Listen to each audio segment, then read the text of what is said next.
Welcome to the Joy of Numerology. I'm your host, Joy Woodward. This is my reading partner, Wolfgang Woodward.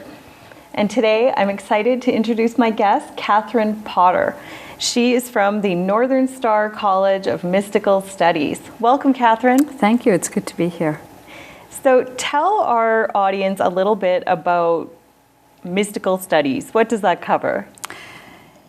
It's pretty wide field. At the school, we teach a variety of programs. Some are 3-year diploma programs, and some are 2-year certificate programs. And then we have shorter, just interest programs that the general public can take. And we get people who are just interested in learning more about this field, as well as people who'd like to turn it into a career.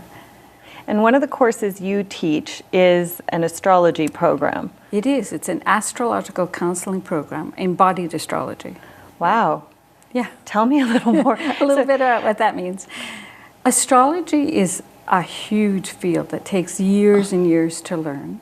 And one of the things when I was studying, there is a lot of information, and I noticed that it could get a little bit disconnected. And so embodied astrology is making sure that not only are we learning the language, we're paying attention to, well, how does that information sit within me?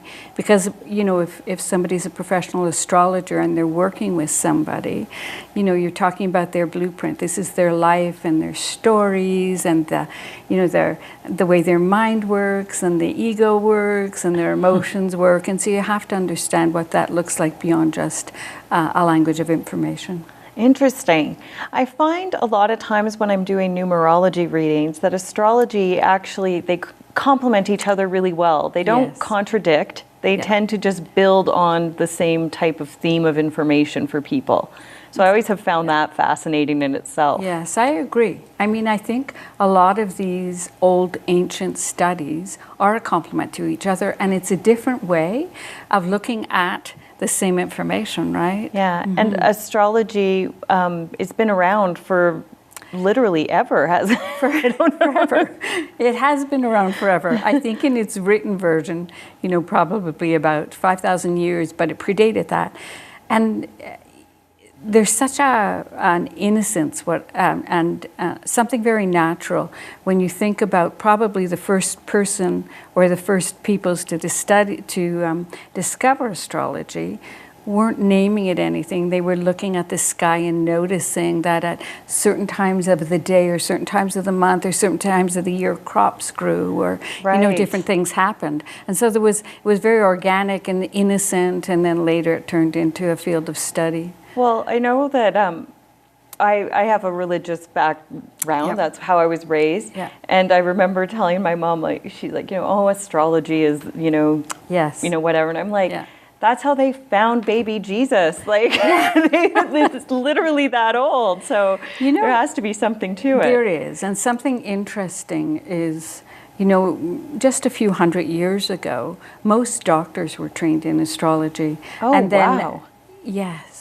I know. If people ever read the history of astrology, it's quite amazing. It was, you know, kings and queens and politicians. It still is there in those fields, but a little bit more hidden because we've got a lot of closet astrologers out there. A lot of closet astrologers. I describe myself as astrology light. I probably know more than, you know, just basics, but I don't know enough to read a natal chart. It's a big field. I mean, you know, I've been in this field for quite a long time, and I'm always studying. Yeah. Right, keeping myself informed. I think you could study it your whole life and still have a lot more to learn. Yeah, and I find with numerology that a lot of the older books I can get my hands on actually have the best information.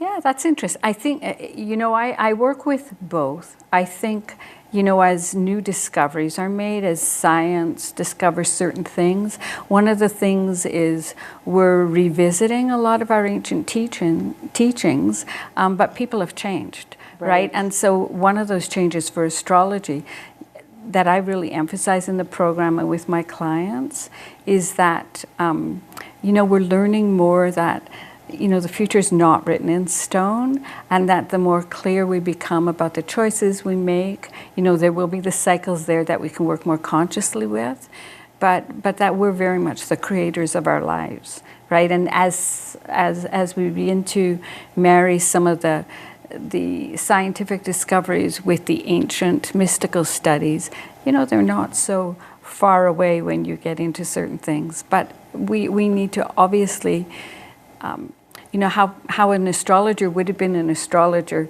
200 years ago, people were different and they did not have the same beliefs. And so I think we need to grow, but the teachings are still there. Yeah, absolutely. It's revamping them for a current. Right. It's like, how certain numbers lend themselves to different careers, and app developer didn't exist. Absolutely, but there would have been, that's right, but there would have been something that related even 100 years ago, the same type of skill. Yeah. I just find it fascinating. I think when you can really live by the cycles of the moon and pay attention to the movement of the planets, it's really Mother Nature's drumbeat. It is. So, it is. If you can live by that, life just gets easier. Well, we get into natural time as opposed to calendar time. Yes. Right? Do you have an opinion about the current Venus retrograde? So anybody who knows me... Don't start any new relationships. Anybody who knows me watching this would laugh. So what a retrograde period means is it's a time to revisit something, And there's a lot of information out in social media that retrograde periods are bad, and they're not good or bad, right? They'll affect each person individually in a different way. But really it's about going back and looking at, a period of, what you were doing over a period of time, whether it be a couple of months or a couple of weeks, or depending how the retrograde is. But it gives us, Venus in particular, gives us an opportunity to really look at our relationship to ourselves and how our outer relationships reflect that. I always tell clients retrograde periods are good for anything they can put an RE in front of. Yes. So renovate, revisit, redo, rethink, reevaluate, renegotiate, all of those things. Yes, so totally. Then, it's just really a chance to go over it again and hopefully improve what you've already laid down. Sometimes we can see something differently when we're taking a second look at it.